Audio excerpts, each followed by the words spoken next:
اعوذ باللہ من الشیطان الرجیم بسم اللہ الرحمن الرحیم۔ عزیزان نام، آج اگست 1972 کی 6 تاریخ ہے۔ درس قرآن کریم کا آغاز سورہ الاعراف کی آیت 157 سے ہو رہا ہے۔ 7/27 کا در حقیقت یہی آیا جلیلہ گزشتہ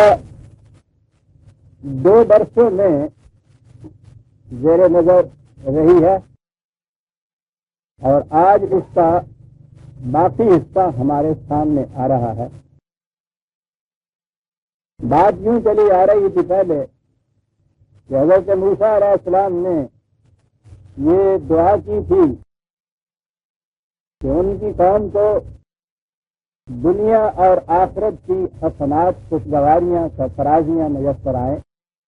کہا گیا کہ ٹھیک ہے، یہ چیز تو دین کے اتباع سے ہوتی ہے، کسی قوم کو قومی لحاظ سے تو یہ مل نہیں سکتی، یہ تو ایک خاص نظام ہے، اس نظام کی اطاعت کا فطری نتیجہ یہ چیزیں ہوتی ہیں،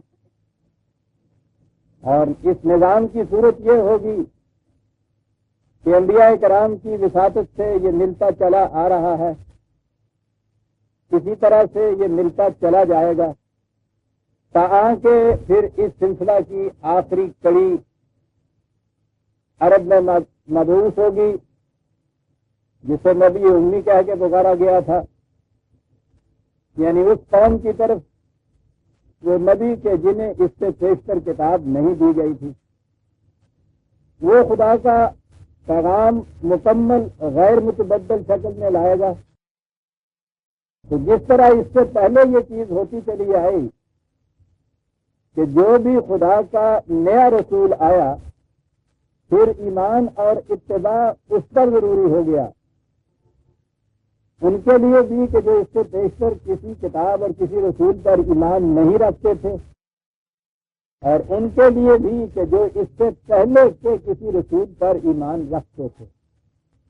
اس لیے کہ یہ رسول نہ اپنی انفرادی حیثیت سے آتے تھے، نہ معاذ اللہ مختلف خداؤں کی طرف سے آتے تھے، نہ مختلف ادیان لاتے تھے، وہ تو ایک ہی سلسلہ تھا جس کی یہ کڑیاں تھیں، ایک ہی پیغام خداوندی تھا جس کو یہ لے کر آتے تھے۔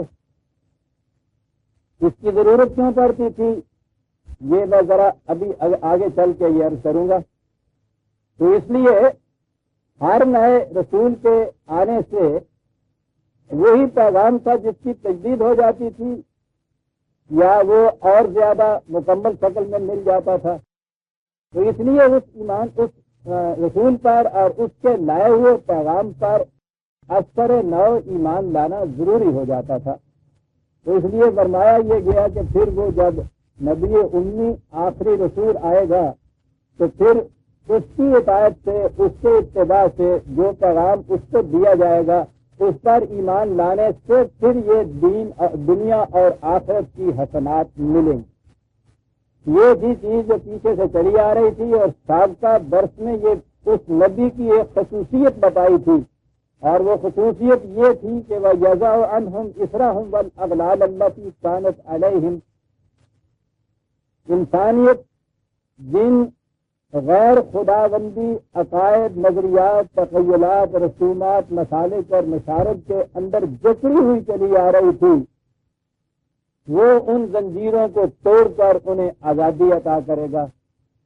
وہ جن بوجھوں کے نیچے دبی ہوئی تھی کہ جو انہیں ابھرنے نہیں دیتی تھی، جو یہ سلیں ان کی نشو و نما کے راستے میں حائل ہو رہی تھیں، انہیں سرفرازیاں نہیں حاصل کرنے دیتی تھیں، وہ ان بوجھوں کو بھی ان کے سر سے اتار دے گا، ان زنجیروں کو بھی کاٹ دے گا، کہ تاکہ یہ بڑھیں، پھلیں پھولیں اور آگے بڑھیں۔ یہ اس رسول کی خصوصیت، یعنی اس پیغام کی، اس نظام کی خصوصیت تھی جو اس رسول کی وساطت سے ملنا تھا۔ کہا کہ اس رسول پر پھر یہ ایمان لائیں، اور ایمان کے ساتھ ہی فَالَّذِينَ آمَنُوا بِهِ وَعَزَّرُوهُ وَنَصَرُوهُ وَاتَّبَعُوا النُّورَ الَّذِي أُنزِلَ مَعَهُ أُولَئِكَ هُمُ الْمُفْلِحُونَ۔ یہ لوگ اس پر ایمان لائیں، اس کی تصدیق کریں کہ جو کچھ وہ پیغام دے رہا ہے وہ خدا کی طرف سے ہے، تو اتنا ہی کافی نہیں ہے، دو چیزیں اور بھی آگے ضروری ہیں، عزرو ہو و نصرو ہو۔ عزرا کے معنی ہوتا ہے کہ جو رکاوٹیں کسی کے راستے میں ہوں انہیں دور کرتے چلے جائیں، اس کی مدافعت کرنا، تعظیم کے ساتھ اس کی مدد کرنا۔ لیکن مدد کی یہ شکل جو ہے مدافعانہ مدد، پہلا حصہ اس کا یہ ہوتا ہے کہ جو دین، جو نظام یہ رسول لایا ہے اس کے راستے میں جتنی رکاوٹیں ہوں ان کو دور کیا جائے، اس رسول کے خلاف جس قدر سازشیں ہوں، حملے ہوں، دشمنی اور عداوت ہو، الزام تراشیاں ہوں، ان کا جواب دینا، ان کی مدافعت کرنا، اور جو رکاوٹیں راستے میں حائل ہوں ان کا دور کرنا، یہ بھی ضروری ہوگا ان لوگوں کے لیے کہ جو اس پر ایمان لائیں اور چاہیں کہ دنیا اور آخرت کی حسنات انہیں ملیں۔ تو پہلی چیز یہ ہے، ایمان والوں کا فریضہ یہ ہے کہ اس نظام کے راستے میں جو رکاوٹیں پیش آئیں یہ انہیں دور کریں۔ یہ ایمان کوئی ایسی اسٹیٹک چیز نہیں ہے کہ آپ نے یہ کہہ دیا لا الہ الا اللہ محمد رسول اللہ اور چھٹی پائی اس کے بعد، یہ تو ممبرشپ ہے، اس سے تو آپ اس جماعت کے، اس نظام کے رکن بنتے ہیں، ممبر بنتے ہیں، تو ممبر کے فرائض تو اس کے بعد آگے چل کے شروع ہوتے ہیں، اور ان فرائض کو قرآن نے یہاں دو لفظوں کے اندر ادا کر دیا ہے، بڑی جامعیت ہے اس کے اندر۔ پہلی چیز یہ ہے کہ ضرور ہو اس کے راستے میں جتنی رکاوٹیں پیش آئیں انہیں دور کیا جائے۔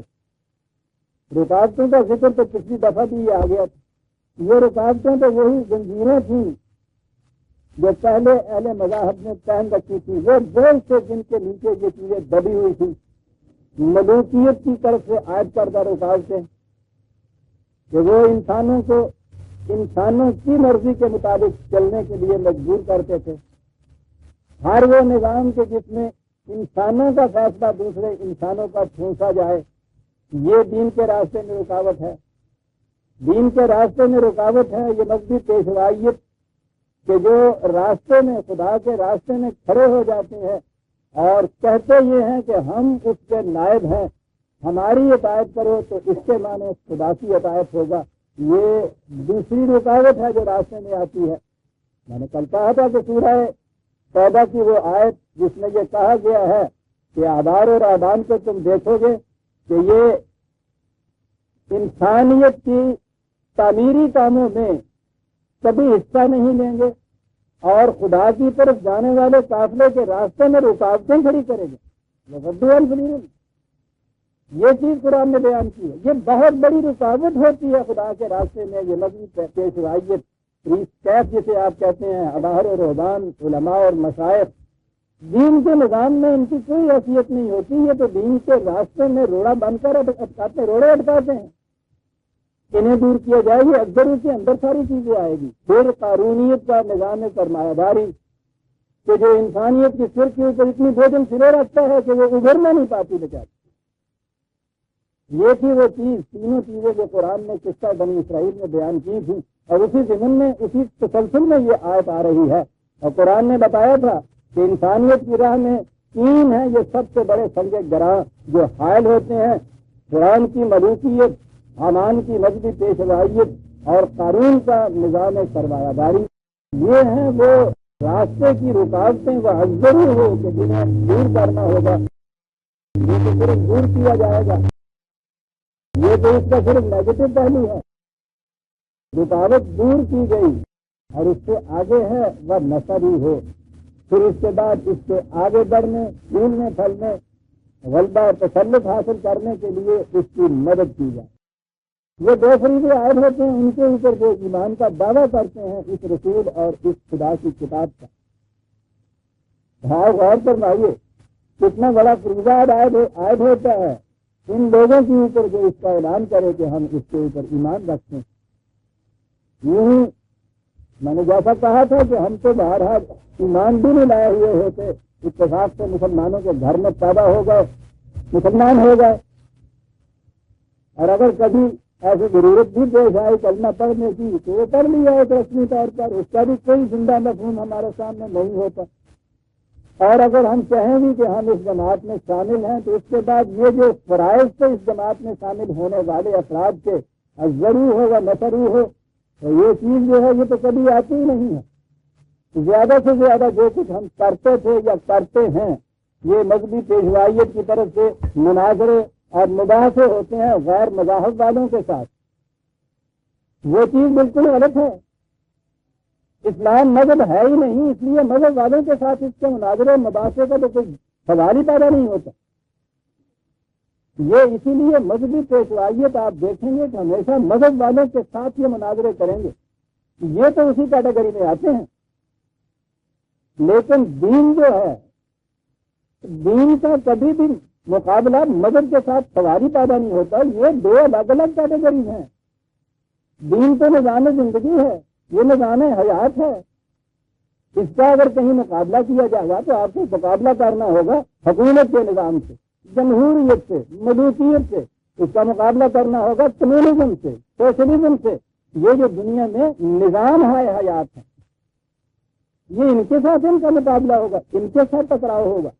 قرآن نے جب کہا تھا دین کلہ، مذہب کا تو لفظ قرآن میں کہیں نہیں آیا، سیدھی سی بات ہے، وہ تو دین کے متعلق کہتا ہے کہ جتنے نظام ہے حیات انسانوں کے بنائے ہوئے ہوں گے تم دیکھو گے کہ یہ آخر الامر ان پر یہ غالب آئے گا۔ اور غالب کا یہ چیز، غالب آنے کا مطلب یہ نہیں ہے کہ یہ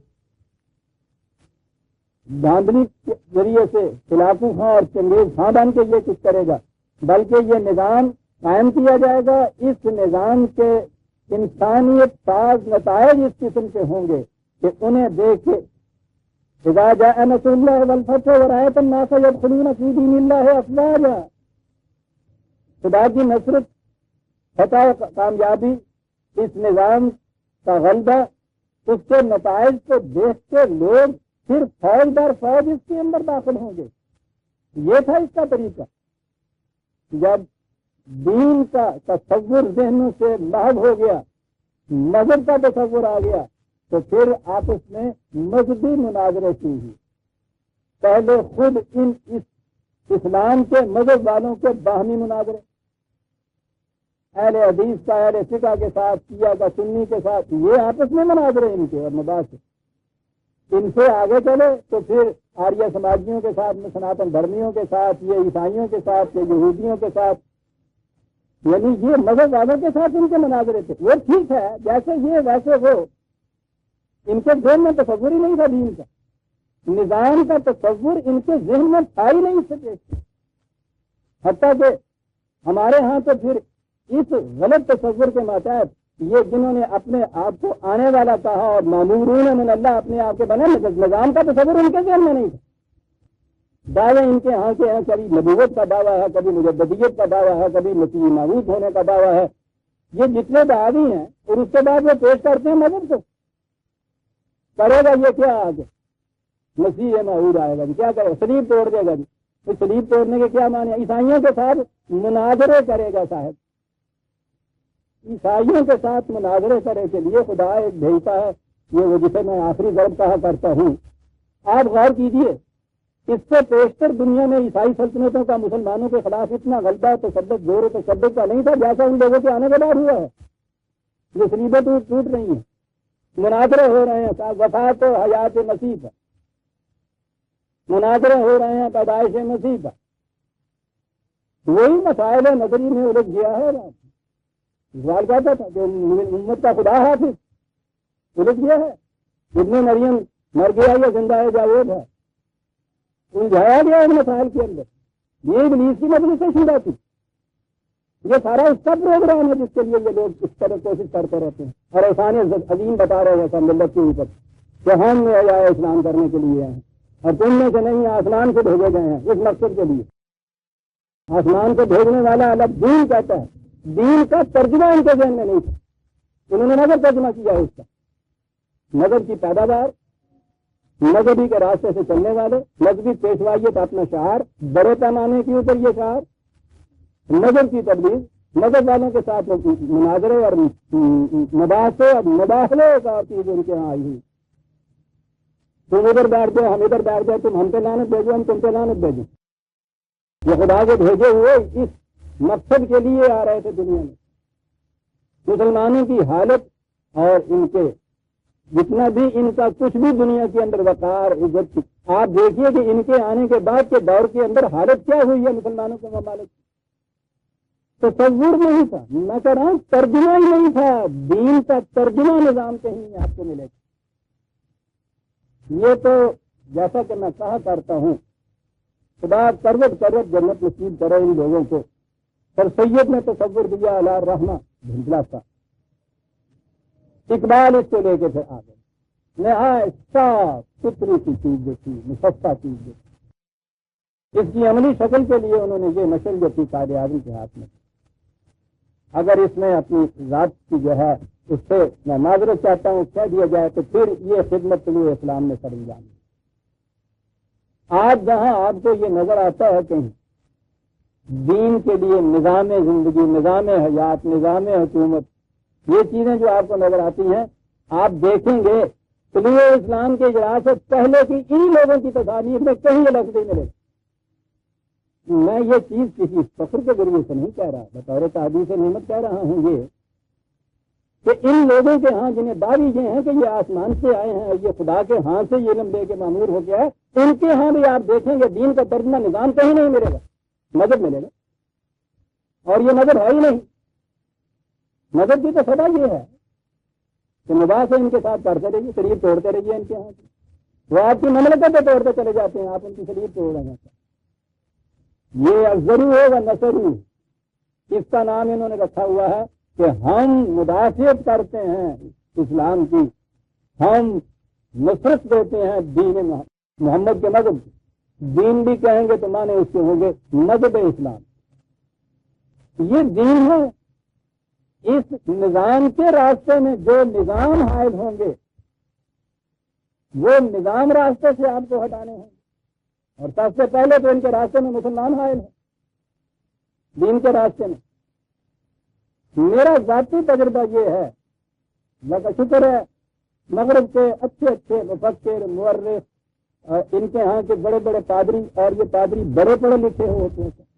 آپ اس کو اور کیجیے گا, ان کے ہاں کے جتنے پڑھے لکھے ہوئے مفکر بھی آتے ہیں ان سے زیادہ پادری ان کے یہاں کا پڑھا ہوا ہوتا ہے. ان کے ہاں کی عام کلاسز ایم اے کی 2 سال کی ہیں, یہ جو پادریوں کی ایم اے کی کلاس ہے 2 سال ان کے ساتھ 1 سال اور اس میں لگایا جائے. میں کہہ یہ رہا تھا کہ یہ لوگ آتے ہیں نظری طور پر, جب ان کو یہ قرآن کا دین ان کے سامنے پیش کیا جاتا ہے تو وہ واقعی اس کا جواب نہیں دے سکتے, اس کے سامنے مطمئن ہوتے ہیں. اور اس کے بعد اٹھتے ہوئے وہ کہتے یہ ہیں کہ اگر یہی دین ہے جو تم کہتے ہو, وہ تو پھر اب یہی کہیں گے نا کہ تم کہتے ہو, کیونکہ دنیا میں تو یہاں آگے پہلی دفعہ انہوں نے بات سنی.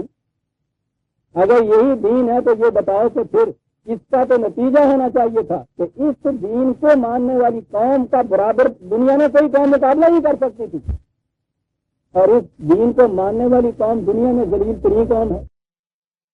تو وہ کہتے ہیں تم نے ابھی یہ کہا تھا کہ پریگمیٹک ٹیسٹ اس کا سب سے بڑا معیار اور اس کا امتحان ہے, طرف ہے اس کی, تو یہ ہے پریگمیٹک ٹیسٹ. تو نتیجہ کیا پیدا ہوتا ہے؟ نتیجہ تو یہ پیدا ہو رہا ہے کہ وہ قومیں ہماری, جنہیں تم داریے کہتے ہو یا عیسائی کہتے ہو, یہودی کہتے ہو, ہماری دست نگر ہے یہ تمہاری قومیں. تو اس کا کیا جواب ہے؟ اس کا جواب بھی میرے پاس وہی ہوتا ہے جو مور اپنے پاؤں کو دیکھتا ہے. اب کب تک کہتا چلا جاؤں کہ صاحب یہ کوئی دین کے اوپر ان میں سے دین کے متبع ہی نہیں ہے, دین کے پیروکار ہی نہیں ہے, دین ہمارے ہاں ہے ہی نہیں, یہ راستے میں حائل ہے. یقین مانیے اگر یہ اس مذہب کو, اسلام کے مذہب کو لیے ہوئے یہ قوم راستے میں نہ ہوتی اور براہ راست بغیر کسی قسم کی ان کی مثال کے اسلام کو دنیا میں پیش کیا جاتا, قرآن کو دنیا میں پیش کیا جاتا, دنیا بہت جلد اس کی طرف آ جاتی. ہم ہیں اس کے راستے میں حائل. اور وہ جو قرآن نے کہا ہے کہ یاد رکھو یہ احبار و رہبان خدا کے راستے میں سب سے بڑی سنگ گراں ثابت ہوں گے, یہ ہے وہ چیز. یہ اس طرح سے ثابت ہوتے ہیں, اتنا کچھ وہ سمجھ کے چلے جاتے ہیں قرآن. اور اس کے بعد وہ آگے کہتے ہیں کہ صاحب ہم نے فلاں مولانا صاحب سے بات کی، فلاں عالم آپ کے یہاں کیا ان کے بات کی، انہوں نے کہا اس کی کیا پوچھتے صاحب، وہ تو کافر ہے، وہ تو کوئی نیا دین لے آیا، نیا مذہب لے کے آیا ہے، اس کا اسلام سے واسطہ کیا ہے؟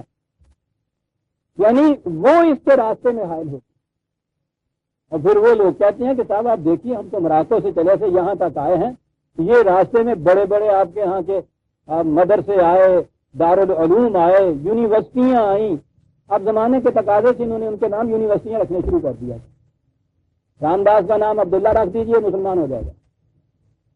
تو کہتے ہیں ہم نے جہاں بھی گئے ہم کو تو یہی بتایا گیا کہ صاحب وہ تو مذہب یہی ہے جو کچھ پیش کیا جاتا ہے، یہ تو نئی باتیں ہیں جو تم بتا رہے ہو صاحب۔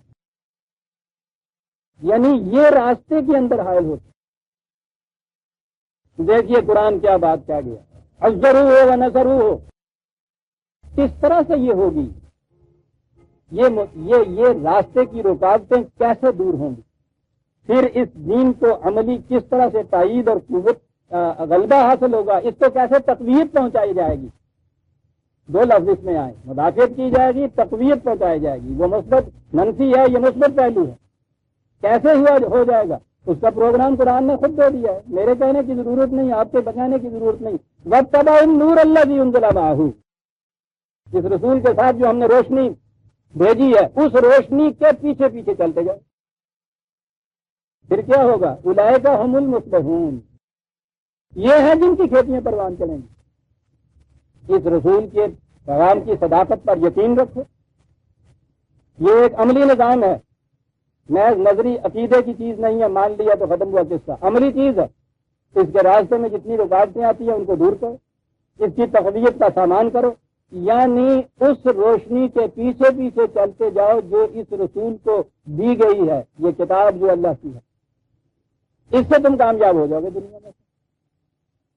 تو یہ کہا تھا نا حضرت موسیٰ نے علیہ السلام کہ اس دنیا کی خوشگواریاں، عاقبت کی سرفرازیاں، کہا تھا لکھ دے یا اللہ اس کے لیے، کہا ہم لکھ دیں گے، لیکن یہ اب لکھ دی جائیں گی ان کے لیے جو یہ چیز کریں گے، ان کے لیے یہ لکھی جائیں گی۔ اب وہ سوال آیا سامنے جو میں نے کہا تھا کہ نبی کریم صلی اللہ علیہ وسلم کے تشریف آوری کے وقت، بعثت محمدی کے وقت، دنیا میں جتنے انسان تھے، خواہ وہ مشرکین مکہ کی طرف تھے، امیین کے جن کی طرف اس سے پہلے کوئی کتاب نہیں آئی تھی، یا وہ ایسے لوگ تھے جنہیں اہل کتاب کہا جاتا ہے جو اپنے آپ کو اہل کتاب کہتے تھے، یعنی مدعی تھے کہ ہمارے پاس خدا کی طرف سے کتاب آئی ہوئی، ان سب کو دعوت یہ تھی کہ تمہیں اس رسول پر ایمان لانا ہوگا، اس کی کتاب کو ضابطۂ حیات بنانا ہوگا۔ یہ چیز کہ ہم اس سے پہلے کے رسولوں پہ ایمان لاتے ہیں، اس پہ نہیں ایمان لاتے، یہ دین میں قابل سماعت بات نہیں ہوگی۔ اس پر ایمان لانے والے بھی اس سے پیشتر کے انبیاء کے اوپر سب پہ ایمان لاتے، کوئی شخص مسلمان نہیں ہو سکتا تاوقت کہ وہ محمد صلی اللہ علیہ وسلم کی رسالت پر ایمان لانے سے پہلے ان سے پہلے کے انبیاء کے اوپر ایمان نہ لائے۔ ان سے پہلے کے انبیاء کا ذکر قرآن نے کہا ہے، بات کا سوال ہی نہیں تھا، ان سے پہلے کے انبیاء پہ تو انہیں بھی ایمان لانا پڑتا۔ تو ایک اہل کتاب یہی کہے گا نا کہ صاحب ہم حضرت عیسیٰ علیہ السلام پہ ایمان رکھتے ہیں، اس کے بعد اس کی کیا ضرورت ہے؟ مسلمان کہے گا کہ ان پہ تو میں بھی ایمان رکھتا ہوں۔ وہاں تک یہ اور اہل کتاب ایک ہوتے ہیں، وہ کہیں گے کہ ہم اس انجیل پہ ایمان رکھتے ہیں، قرآن کہتا ہے تم ان کی کتابوں کے اوپر بھی ایمان رکھتے، تو اس حصے تک تو یہ اہل کتاب خود ہیں۔ اب فرق آگے آ گیا کہ اس کے بعد جس نے محمد پہ جو ایمان لایا اور محمد کی کتاب پہ جو ایمان لایا، یہ ہوا وہ شخص جو خدا کے دین پر ایمان لاتا ہے۔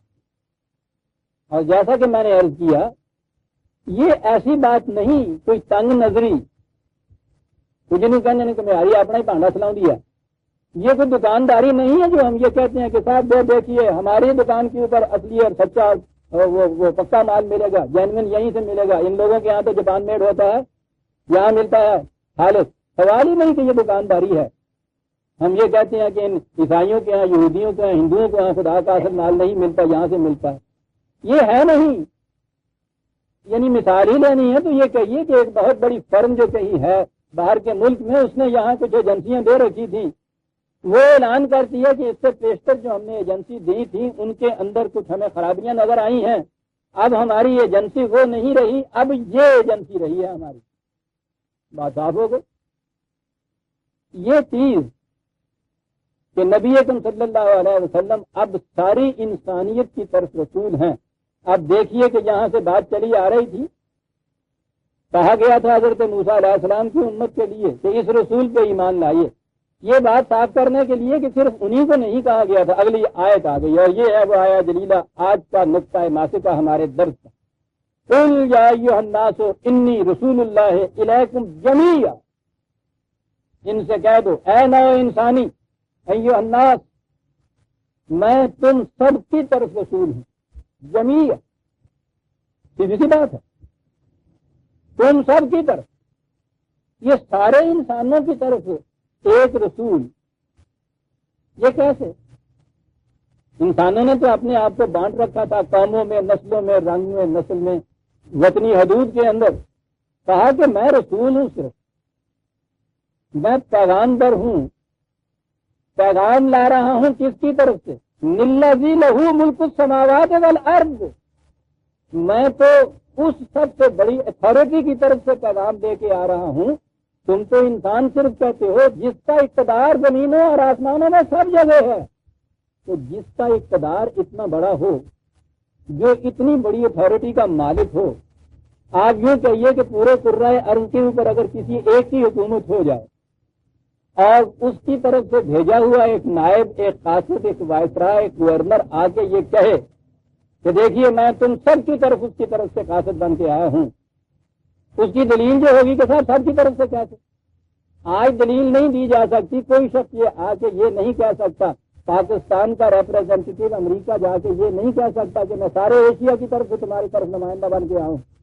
وہ کہیں گے کہ نہیں سر تم تو صرف پاکستان کے نمائندے ہو، اس لیے کہ تمہارے ہاں کا اقتدار، تمہاری مملکت ایک ہی اسٹیٹ تک محدود ہے. افغانستان میں اور کی مملکت ہے، ایران میں اور کی مملکت ہے، رشیا میں اور کی مملکت ہے. تم کیسے دعویٰ کر سکتے ہو؟ اور اگر مملکت ایک ہو، اگر پاکستان ایک مملکت ہے تو اس کا نمائندہ باہر کہہ سکتا ہے کہ میں پاکستان کی طرف سے نمائندہ بن کے آیا. آپ دیکھتے ہیں کتنی خوبصورت دلیل ہے. یہ تمام نئے انسانی کی طرف اس لیے قاصد بن کے آیا ہوں کہ میں قاصد ہوں اس کا کہ جس کی قوت، جس کا اقتدار، جس کی اتھارٹی صرف اسی عرض کے اوپر نہیں، کائنات کی پستیوں اور بلندیوں میں وہی واحد ہے، لا الہ الا ہو. اس کے سوا دوسری اتھارٹی نہیں.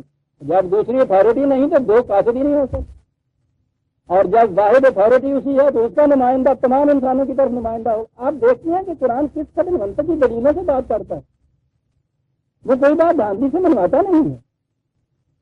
خدا کا اقتدار پوری کائنات میں، خدا کی طرف سے بھیجا ہوا رسول پوری کائنات کی طرف رسول ہوگا. تو اس وقت میرا موضوع سخن وہ جو کہتے ہیں یہ مخاطب میرا اس دنیا کے انسانوں کی طرف ہے. اس لیے قل یا ایھا الناس انی رسول اللہ الیکم جمیعا.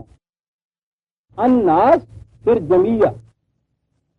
اگرچہ یہ کوئی موضوع اہمیت نہیں رکھتا، میں یہ کہوں کہ اب یہ نبوتوں کے دعوے کرنے والے آ گئے، یہ تو مذہب کا ہے. مذہب میں یہ کچھ وہی کرتا ہے، کر لیا. دین کو ماننے والا جو ہے اس کو ضرورت ہی نہیں ہے کہ ان چیزوں کے اوپر بات بھی کرے. ان کی حیثیت یہ ہے، آئے ہیں یہ وہاں سے جن کو یہ بھی پتہ نہیں ہے کہ اسلام دین ہے، مذہب نہیں ہے.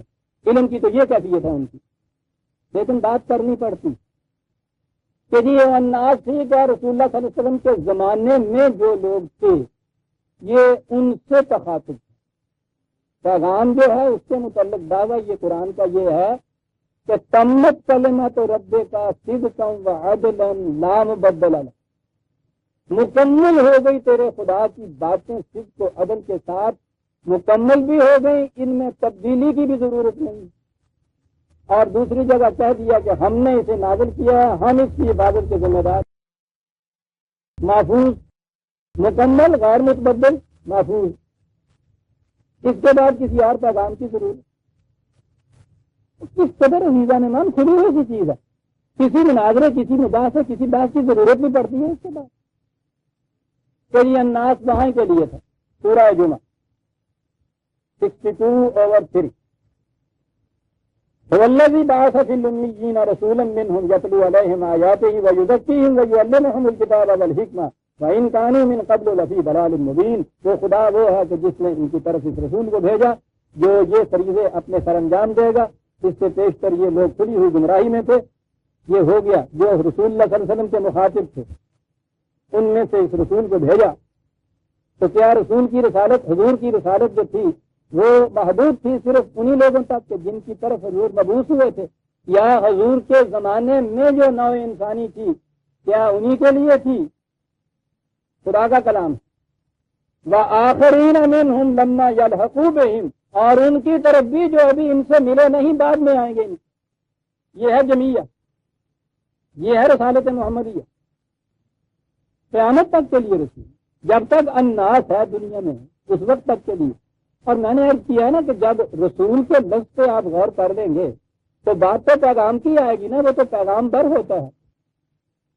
اگر پیغام کے متعلق یہ تسلیم کیا جائے جو قرآن نے دعویٰ کیا ہے کہ خدا کا مکمل پیغام ہے، غیر متبدل پیغام ہے، محفوظ پیغام ہے، تو جب ایسا پیغام پوری نوع انسانی کی طرف ایسا پیغام ہے، پھر اس کے بعد کسی اور قاصد اور پیغام بر کی ضرورت کیا رہتی؟ یعنی یہ تھا وہ اعتراض جس کا جواب نہیں بن پڑتا۔ کہا کہ من نیستم رسول نے اردان کے ساتھ، نہیں میں پیغام پر ہوں ہی نہیں، میں پیغام کو لے آیا ہی نہیں۔ تو جیسا پھر میں کہا کرتا ہوں معاف رکھیے گا کہ چٹھی رسان اگر کوئی چٹھی آپ کی لے کے نہیں آیا ہے تو پھر وہ عیدی لینا ہوتا ہے گا نا، اور بھی کرنا ہوتا ہے۔ مذاق ہو رہا ہے دین کے ساتھ۔ مقصد کیا ہے آنے کا؟ پھر وہ تو رسول ہوتا ہے، پیغام لاتا ہے۔ یہ اعتراض کرتا تھا کہ پیغام مکمل غیر متبدل محفوظ، پھر کسی نے یوں پیغام لے کے نہیں آیا۔ کیا باتیں کرنی عزیزاں نے، من دل دکھ جاتا ہے۔ لیکن یہ باتیں مذہب کی سطح کے اوپر بڑی اہمیت رکھتی ہیں۔ چل رہا 50 سال سے ان کے یہاں سے آپس میں متبدل ہو رہی ہے، سوال ہی نہیں ہے، کسی آنے والے کا سوال نہیں۔ آتا تک صرف پیغام لے کے وہی خدا کے مامور ہوتے تھے، کوئی اور مامور من اللہ نہیں ہوتا۔ وہ پیغام لاتا ہے، جب پیغام کو آپ مانتے ہیں اگر کہ مکمل ہے، غیر متبدل ہے، محفوظ ہے، پیغام کی ضرورت نہیں، پیغام در کی ضرورت نہیں۔ یا ایھا الناس انی رسول اللہ علیکم جمیعا، اللہ اکبر۔ اور یہ کوئی الگ خصوصیت نہیں ہے اس رسول کی، یہ اس کی ہے جس نے یہ کہا کہ یہ پیغام میرا، خدا نے جو کہا کہ میں نے جو پیغام بھیجا ہے مکمل ہے، غیر متبدل ہے، محفوظ ہے، منطقی نتیجہ ہے کہ میں آخری رسول ہوں، تمام نوع انسانی کی طرف رسول ہوں۔ للذی لہ ملک السماوات والارض۔ اسی لیے قرآن کریم نے شرط قرار دے دی اس کے اوپر کہ ما نزل علی محمد کے اوپر ایمان لانا ضروری ہو جائے گا۔ 47/2 45/2 الذین کفروا وصدوا عن سبیل اللہ اضل اعمالہم۔ جو لوگ اس صداقت سے انکار کرتے ہیں، قرآن کی صداقت، اور یوں خدا کے راستے میں سنگ گراں بن کر حائل ہو جاتے ہیں، وہ ان کے اعمال کتنے ہی اپنے ذہنوں کے اندر کیوں نہ وہ کہہ دیں کہ وہ بڑے ہی اعمال حسنہ ہیں اور اعمال صالح ہیں، کبھی وہ نتائج پیدا نہیں کریں گے۔ نتائج وہی اعمال پیدا کریں گے جو اس پروگرام کے مطابق ہے۔ والذین آمنوا وعملوا الصالحات وآمنوا بما نزل علی محمد وهو الحق من ربهم، اور وہ ایمان لائیں گے اس پر جو محمد پر نازل کیا گیا ہے، وهو الحق من ربهم۔ اب حق اللہ کی طرف سے صرف یہی ہے، الحق ہے، یہاں ڈاٹرس ڈیفینٹ آرٹیکل معرفہ ہے، وهو الحق من ربهم۔ اس پہ ایمان کی دعوت ہے جی میں۔ اور جیسا میں نے عرض کیا ہے، یہ کوئی معاذ اللہ دکانداری نہیں ہے کہ صاحب ہم کہیں کہ ہمارے ہی قرآن سے، یہ ہمارا قرآن تھوڑا ہے، یہ نہ میرا ہے، نہ آپ کا ہے، نہ مسلمانوں کا ہے، نہ کسی اور کا ہے۔ یا ایھا الناس، پوری انسانیت کے لیے تو ملے۔ سورج جب چڑھتا ہے تو وہ کہیں خاص طور پہ کسی ایک فرد کا یا افراد کا یا جماعت کا یا گروہ کا ہوتا ہے، تو سب کے لیے ہوتا ہے، لیکن ہوتا کس کے لیے؟ جو آنکھیں کھول دے۔ دو ہی کیٹیگریز ہو جاتی ہیں سورج چڑھنے کے بعد، یا آنکھیں کھول کے اس سے مستنیر ہونے والے، اس کی روشنی سے فائدہ اٹھانے والے، یا آنکھیں بند کر کے بدستور تاریکی میں رہنے والے۔ یہ جو آنکھیں کھول کے چلتے ہیں، کیا یہ وہ کہہ سکتے ہیں کہ یہ سورج ہمارا ہے؟ آؤ لوگوں ہمارے سورج سے تم بھی روشنی حاصل کرو. وہ سورج کو پکارتا ہے چڑھتے ہوئے، انی رسول اللہ علیکم جمیعا، میں تم سب کی طرف خدا کی ایک روشنی ہی آیا. اب جو بھی اس سے روشنی سے فائدہ اٹھاتا ہے سعادت مند ہے، اپنا فائدہ کرتا ہے. یہ قرآن مسلمان کا قرآن نہیں ہے. جو یہ کہا جائے کہ تم اپنی کتاب کے متعلق یہ کرتے ہو، یہ ٹھیک ہے. پرویز اپنی کتاب کے متعلق کچھ کہے گا وہ تو بات ہوگی کہ ہاں صاحب تم یہ کہتے ہو کہ بس میری جو کتاب ہے اس میں تم حقیقت پاؤ گے اور جگہ نہیں پاؤ گے، کہا جا سکتا. تنگ نظری ہے. قرآن کے متعلق یہ کون کہہ سکتا؟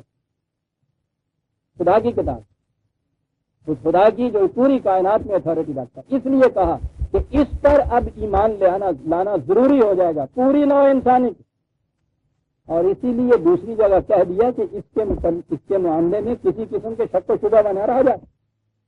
یہ 2/1%.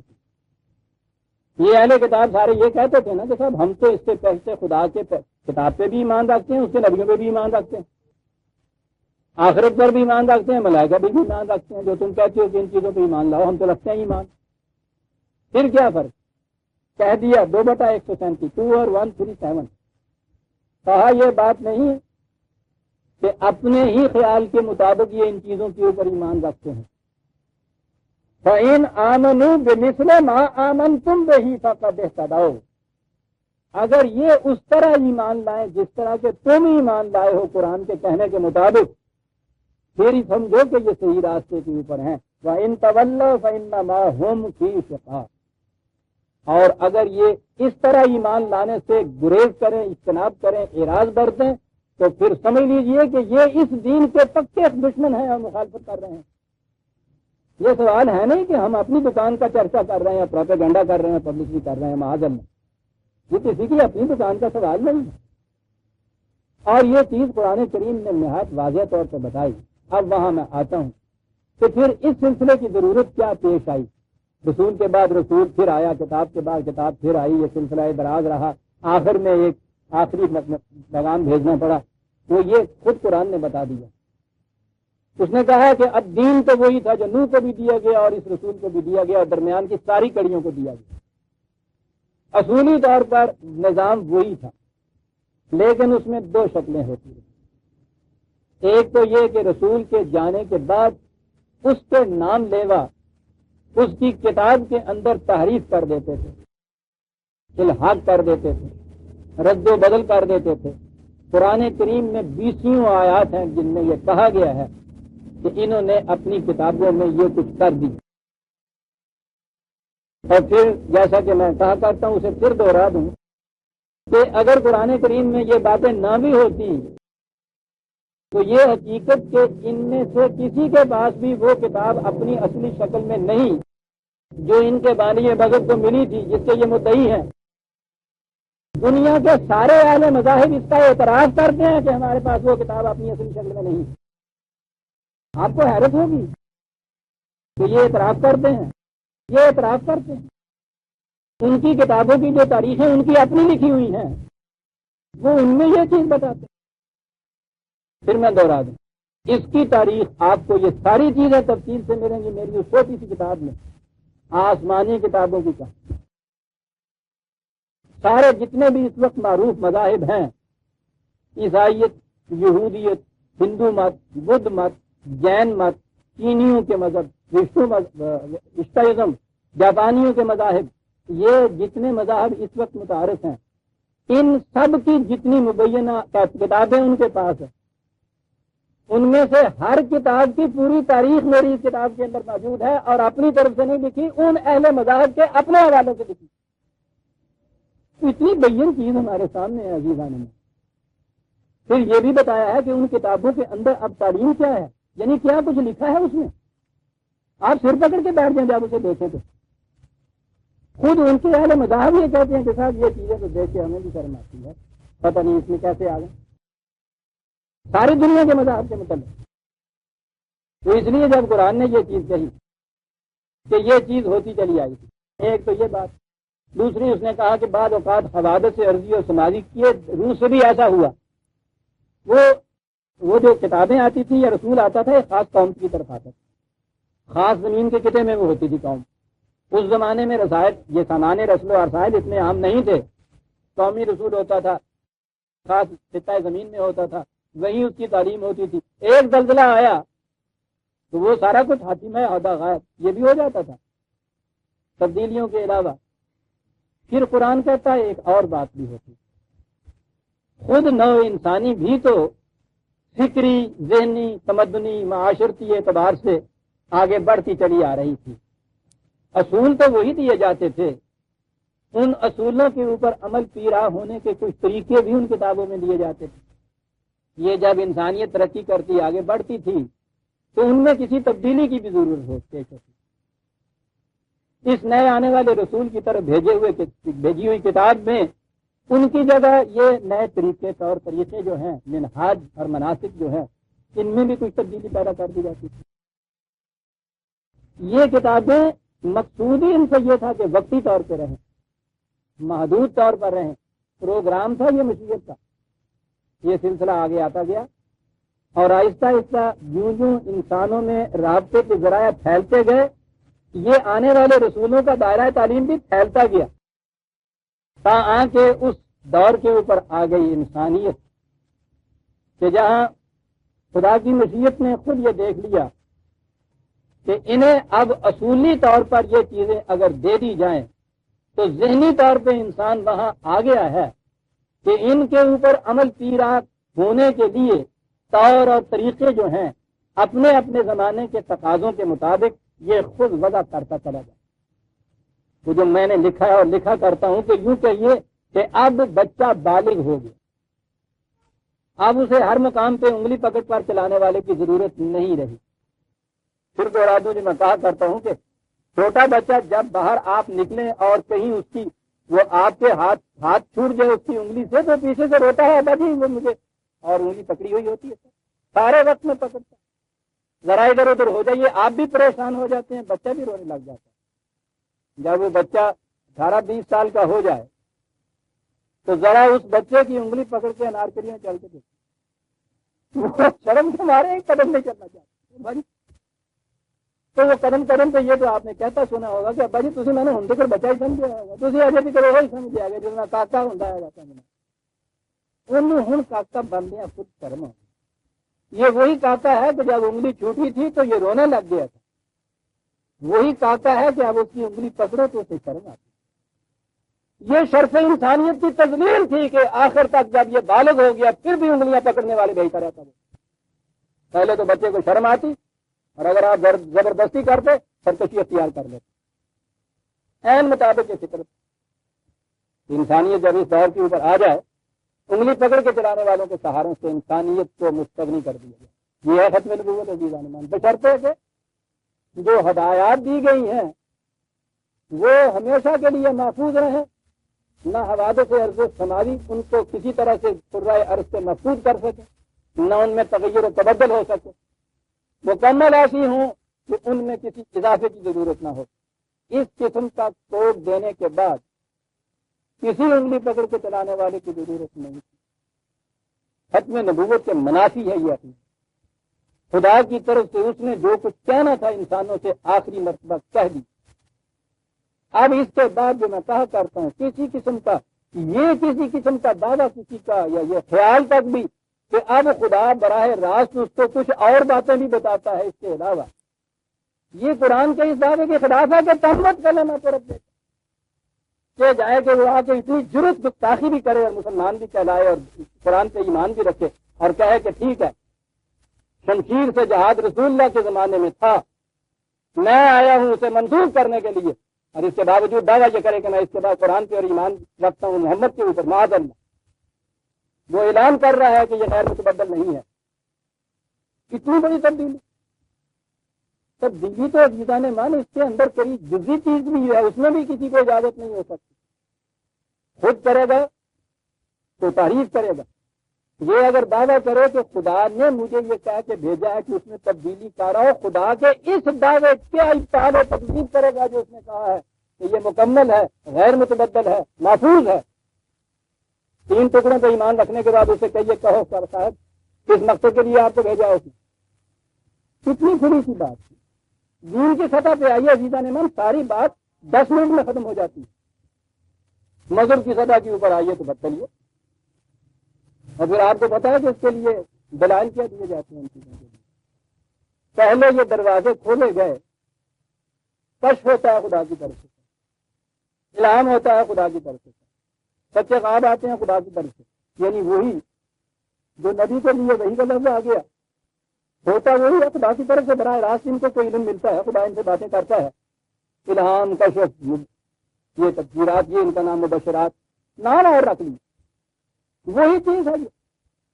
کوئی کمی واقعہ ہوئی نا خدا کے پہلے پیغام میں جو اس کو کچھ کہنا پڑا، چلو پہلے رسول سے اعلانیہ کہتا تھا، ان کے کان میں کچھ کہنا پڑا، اسے کہنا پڑا نا کچھ اسے، کلام اللہ مکمل تو نہ رہا نا پھر جب اس نے پھر کلام کیا تو بڑے عجیب چیز ہے۔ یہ کلام کرنے کا تصور پہلے دیا گیا بڑا معصوم تھا کہ انہوں نے کوئی دعویٰ نہیں کیا نبوت کا یا اس طرح سے، اس لیے درخت شروع نہیں ہوئی۔ کتنی گہری سازش تھی کہ معصوم طریقے سے یہ عقیدہ ان کے اندر راسخ کرو، راسخ کیا۔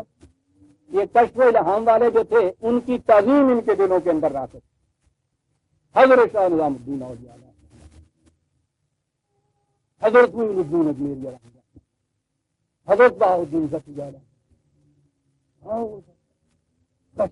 ہاں آگے چلیے علماء کی صف کے اندر، بلکہ وہ بھی ملے جلے جاتے تھے، خالص علماء کی صف میں نہیں آیا۔ شاہ ولی اللہ رحمۃ، حضرت مجدد سرہندی علیہ الرحمۃ، مجدد کے عقیدے کے لیے منایا۔ مسلمانوں سے یہ منواتے رہے کہ یہ سب تھے، ان کو کشف ہوتا تھا، الہام ہوتا تھا، مجدد بھی تھے، مامور من اللہ بھی تھے۔ آپ دیکھتے ہیں کہ وہی دعویٰ نبوت کے لیے جو اونٹیں رکھی جائیں بڑی معصوم طریقے کے اوپر سب کچھ، اب یہ آئے اور انہوں نے سارے دعوی کر دیے۔ اب جو ان سے کہا کہ کیسے کہتے ہیں، فرمائیے حضور شاہ ولی اللہ علیہ الرحمہ کے متعلق آپ کا کیا خیال ہے، مجدد سرہندی علیہ الرحمہ کے متعلق آپ کیا کہتے ہیں؟ یعنی یہ ٹیکنیک آپ نے دیکھا نا، یہ خدا کی طرف سے بھیجے ہوئے کہ کس قسم کے حربے ہوتے ہیں، انہیں پتا ہے کہ یہ ان کے خلاف زبان درائی نہیں کرے گا۔ اب جو کہہ دیا ان کے متعلق کیا کہتے ہیں، یعنی انہیں پتا ہے کہ نہیں کہہ سکے گا، جب یہ ان کے خلاف نہیں کہہ سکے گا ان کے خلاف زبان خود بند ہوگا۔ اسے دلیل کہتے ہیں یا حربہ کہتے ہیں۔ جب کبھی ان سے کہیے کہ صاحب یہ کیا لیے پھرتے ہیں آپ، 100 سال کے بعد ایک مجدد آئے گا قرآن کے ختم نبوت کے عقیدے کے خلاف، یہ چیز غلط ہے، کہیں گے صاحب کہیے تو صحیح، اگر یہ عقیدہ ہی غلط ہے تو شاہ ولی اللہ جو تھا ان کے متعلق آپ کیا کہیں گے، مجدد سرہندی علیہ الرحمہ کے متعلق آپ کیا کہیں، امام غزالی کے متعلق آپ کیا کریں گے؟ اب یہاں یہ مصیبت کہ ذرا سی کوئی چیز پرانی ہوئی اور اس کے گر تقدس کا حالہ لگا، اب مسلمان خاموش، اب ان کی صورت کیا شیخ ٹپک کر حقائق قدیں آئیں یار دل نواز کنم بہی پسانہ مگر عمرے تو دراز کنم۔ ولی اللہ مجدد سرہندی کو اس لیے مجدد تسلیم کیا آیا کہ ان کے صدقے میں انہیں مجدد تسلیم کر لیا جائے، دلیل ہے کوئی؟ قرآن کا ماننے والا عزیزان من وہ یہ کہے کہ قرآن نے مکلف اس چیز کے اوپر ٹھہرایا کہ خدا کی طرف سے کلام نبی کے اوپر صرف ہوتی تھی، غیر نبی کے ساتھ کلام نہیں ہوتی تھی۔ خدا کا آخری کلام مکمل شکل میں محمد رسول اللہ صلی اللہ علیہ وسلم کے اوپر آ گیا، وہ محفوظ ہے آج تک غیر متبدل ہے۔ اس کے بعد خدا کو کسی شخص کی طرف کسی کلام کے بھیجنے کی ضرورت نہیں، اس نے نہیں بھیجا ہے۔ مامورین من اللہ صرف انبیاء کرام تھے، اس کے بعد کوئی خدا کی طرف سے مامور بن کے نہیں آتا۔ اب جو تم کہتے ہو فلاں صاحب فلاں شاہ صاحب فلاں، ہم نہیں کہتے انہوں نے یہ کچھ کہا ہے، اور اگر اصرار کرتے ہو کوئی بھی یہ یقین سے کہتا انہوں نے کہا ہے تو ہم کہیں گے کہ قرآن کے عقیدے کے خلاف کہا۔ قرآن ہمیں صرف انبیاء کے اوپر ایمان لانے کے لیے مکلف ٹھہراتا ہے عزیزان من، نبی کے علاوہ کسی دوسرے انسان کے اوپر ایمان لانے کے لیے مکلف نہیں۔ ہر انسان غلطی کر سکتا ہے، زیادہ سے زیادہ ہم الاؤنس یہ دیں گے کہ صاحب ان کو غلطی لگ گئی، یہ نہیں بات کہ انہوں نے فریب دیا تھا، زیادہ سے زیادہ، لیکن غلطی کر سکتا ہے انسان، یہ غلط ہے عقیدہ، اس میں سیلف ڈسپشن بھی آ سکتی ہے، دوسروں کو ڈسیو کرنے کی چیزیں بھی آ سکتی ہے۔ لہذا یہ سند کے ساتھ ان لوگوں نے یہ کہا تھا، اس لیے ان کے متعلق یہ مانو کہ ان سے وہ کہہ سکتا ہے، سند کوئی نہیں ہے، دلیل کوئی نہیں، بشرطے کہ قرآن کو آپ سند مانیں۔ جو ہی آپ نے ان پہلوں کے کشف اور الہام اور موجودیت اور ماموریت کے متعلق آپ نے مان تسلیم کر لیا، دروازہ کھل گیا۔ وہ جڑا روندا سی نا بھی وہ کھلوتا آیا سی تو پیروں کے وچوں دی سیاہ لنگ گیا سی تو رونے لگ پیا. وہ کہنے لگا ہوا کی وہ نہ کچھ نہ سیاہ پھر سیاہ بھی کہنے لگا میں سہ نو تو نہیں روندا میں تو پہ نہیں رونا بھی یہ سیاہ لنگ گیا تو پیا پہ گیا بندی کہ آج تو اس میں سے سیاہ گزرے ہے نا کل پتہ نہیں ایک طریقے سے ہاتھی گزرے گا میں انہیں رونا بھی چھارا عام بن گئی ہے. پہلا کا سیاہ جڑا ہے نا وہ باہر والے واسطے سیاہ بن جاتا ہے. اور اسی لیے قرآن نے جب یہ کہا کہ وہ کہتے تھے کہ نہیں صاحب ہم تو اپنے سلف صالحین کے طریقے پہ چلیں گے. پچھلی دفعہ میں نے یہ عرض کیا تھا قرآن کہتا تھا کہ کوئی دلیل نہیں ہے کوئی سند نہیں ہے. ہم تم سے نہیں پوچھیں گے کہ انہوں نے کیا مانا اور کیا کیا. وَلَا تُسْأَلُونَ عَمَّا كَانُوا يَعْمَلُونَ. ہم تم سے یہ نہیں پوچھیں گے. ہم تم سے یہ پوچھیں گے کہ جو تم عقیدہ رکھتے تھے دلیل لاؤ اس عقیدے کے لیے سند لاؤ اس کے لیے. اور سند سوائے ہمارے کتاب کے کوئی دوسری سند نہیں ہے. لاؤ سند اپنے لیے. نہیں یہ کہہ کے چھٹکارا پا سکو کہ کتاب فلاں ہمارے ہاں کے مجدد نے فلاں سلف صالحین میں سے فلاں نے یہ عقیدہ رکھا تھا دعویٰ کیا تھا اس لیے میں نے یہ مان لیا. کوئی سند نہیں ہے. یہ تھے وہ اغلال اور سلاسل جن کو قرآن نے توڑا تھا. کتنا آزادی کی فضا میں چھوڑ دیتا عزیزاں نے من. اللہ کا احسان ہے. میں جب صبح اٹھتا ہوں تو خدا کے حضور اتنا بڑا شکرانہ کا نفل ادا کرتا ہوں کہ یا اللہ کتنا بڑا تیرا احسان ہے کہ تو نے یہ ساری زنجیریں شخصیت ایسی کی میرے توڑ اور یہ اس شخصی زنجیریں توڑی جیسا میں کہا کرتا ہوں کہ شرم آتی ہے کہ جس کے ماتھے میں آج بھی پاکستان ہندوستان کی ہر بڑی قدر کی مٹی لگی ہوئی ہے. مجھے اللہ معاف کر دے. اس کے لیے قرآن آیا ہی اس لیے تھا کوئی شخصیت ترقی آتی لا الہ الا اللہ سند وہی حتیٰ کہ محمد صلی اللہ علیہ وسلم رسول اللہ خدا کے قاسم احترام ہے قاسم کا سچا ماننا بڑا ضروری ہے. اس کے بعد ہی آپ اس کے لائے ہوئے پیغام کو سچا مانیں گے نا. یہ ہے اس کی ضرورت. حیثیت قاسم کی مکمل پیغام میرے پاس ہے. محفوظ پیغام میرے پاس ہے. غیر متبدل پیغام میرے پاس ہے. پیغامبر کے نام پہ ہزار ہزار سلام. اس پیغام کے بعد اب اس میں نہ کسی رد و بدل کی ضرورت نہ اضافے کی ضرورت. اس لیے کسی پیغامبر کی مجھے ضرورت نہیں ہے. کتنی بڑی آزادی ہے جو حاصل ہو گئی. یہ ایک سجدہ جسے تو بڑا سمجھتا ہے ہزار سجدے کو دیتا ہے آدمی کو نجات. عمر کے آخری حصے میں عزیزاں نے من اس کا اعلان کرتا ہے کہ یہ چیز ہے جو قرآن پوری کرتا ہے. اور میں عرض کر رہا ہوں کہ یہ بندہ یہ ناچیز ذاتی تجربے کی بنا پہ یہ کہہ دیتا ہے. اپنی اس زندگی کے اوپر میں غور کرتا ہوں. گھر کے اندر بیٹھا ہوا کسی قسم کی کوئی خوف نہیں پریشانی نہیں ہراسانی نہیں. ڈر رہا ہوں کانپ رہا ہوں کہ صبح اٹھ کے آج صاحب وہ سجرا پڑا کرتے ہیں صبح اٹھ کے کہ آج اس سجرے میں ناغا ہو گیا. ڈر رہا ہوں بیٹھا ہوا تھا تو تم غلامی سے غلامی ہوتا گھر پہ بیٹھا ہوں تیرے بے زندگی. یہ کیفیت تھی اس خدا کی اس ایک کتاب نے آج یہ چیز کیا ایک خدا کی غلامی اور معصومی کے سوا دنیا میں کسی اور کی غلامی اور معصومی نہیں. ٹھیک ہے باہر کی دنیا میں تو معاشرے کی مجبوریاں ہیں. کم از کم اپنی ذہنی اور عقیدے کی دنیا کے اندر تو اتنی بڑی آزادی حاصل کی. ہاں تو میں کہہ رہا تھا کہ سابقہ کتابوں کے ساتھ ہو یہ رہا. اس طرح سے گم ہو جاتی تھی مسعود ہو جاتی تھی حوادث کی نظر ہو جاتی تھی پیغمبروں کے نام لینے والوں کی تعریف اور الحاق کی نظر ہو جاتی تھی. خود ضرورت پیش آتی تھی کہ ان کے اندر ایک نیا اضافہ کر دیا جائے تاکہ یہ سارا کچھ کرتے ہوئے آخر میں آ کے یہ چیز مکمل ہو گئی. اور قرآن کریم نے خود بتا دیا جب ان لوگوں نے یہ اعتراض کیا کہ آپ ایک طرف یہ کہتے ہیں کہ یہ وہی دین ہے جو خدا نے اس سے پیشتر انبیاء کی طرف بھیجا تھا. یہودی اعتراض کرتے تھے یہ وہی دین ہے جو حضرت موسیٰ علیہ السلام کو ملا تھا. تو کہیے کہ پھر ان کی شریعت کے اندر تو مثلا یہ چیز کہ اونٹ حرام تھا آپ کی شریعت میں یہ حلال کیوں ہے؟ اگر یہ دین وہی تھا اس میں یہ تبدیلی کیوں آئی ہے؟ میں ایک بات آپ سے کہیے کئی چیزوں کے اندر یہ تبدیلیاں تھیں وہ آگے کہتے کہ اگر یہی چیز تھی تو یہ ایسا کیوں ہوا؟ ہاں آؤ تمہیں بتائیں اصول کیا تھا اس کے لیے. 2/1 سچے مشہور آئے ما ننسخ من آیت او ننسها نأتی بخیر منها او مثلها. 4 لفظوں میں بات ساری کرتے صاحب کا انبیاء کی وساطت سے جو ہمارے قوانین آئے ان میں سے ایسے تھے کہ جن کو فراموش کر دیا. یہ نسیے کے معنی فراموش کرنا بھی ہوتا ہے, پس پشت ڈال دینا بھی ہوتا ہے, ترک کر دینا بھی ہوتا ہے. ان میں سے جن کے متعلق یہ ہوا کہ تم لوگوں نے دانستہ پس پشت ڈال دیا, ان کو ترک کر دیا, یا وہ فراموش ہو گئی, نہ رہی, بھول گئی. ان کے لیے ضرورت تھی کہ وہ اگر ایسی تھی کہ قیامت تک ان کو رکھا جاتا, مثلہا اس کے مانند اس میں آ گئے. اور ما ننسخ جن کے متعلق یہ ہوا کہ وہ وقتی طور پر دی گئی تھی, انہیں منسوخ کر دی.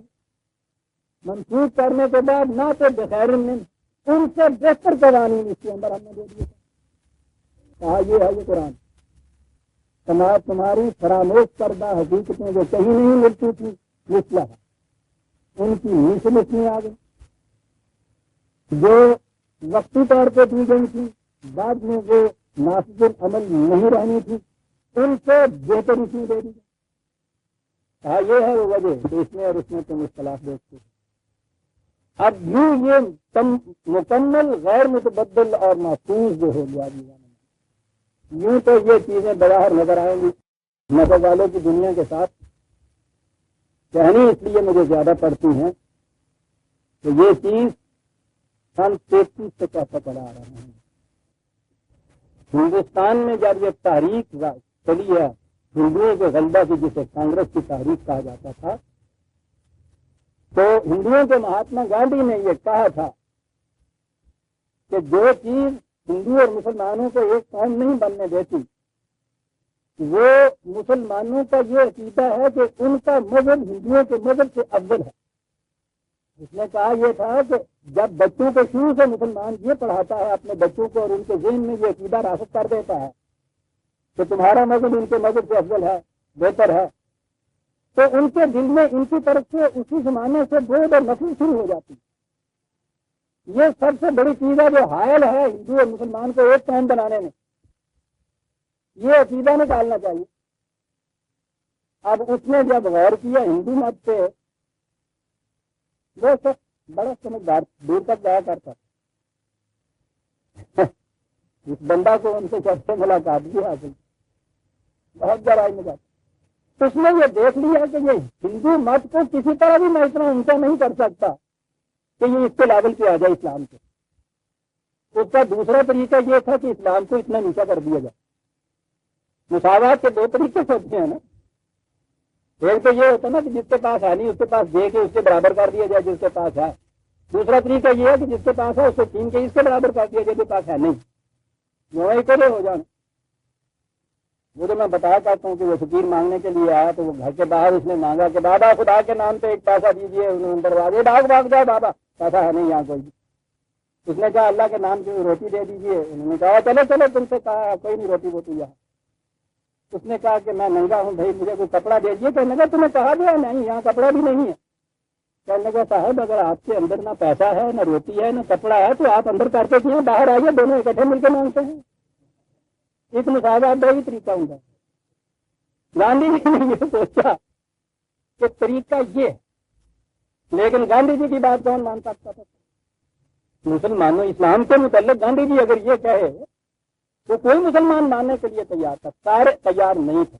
سارے ہندوستان میں اس وقت امام الہند ابوالکلام آزاد, انڈیا میں ہی نہیں باہر بھی ان کے علم کا ڈنکا بجا. حضرت امام الہند مولانا ابوالکلام آزاد سے قرآن کی تفسیر لکھی ہے, ترجمان القرآن, پہلی جلد, پہلے اس میں تقریباً 200 صفحے.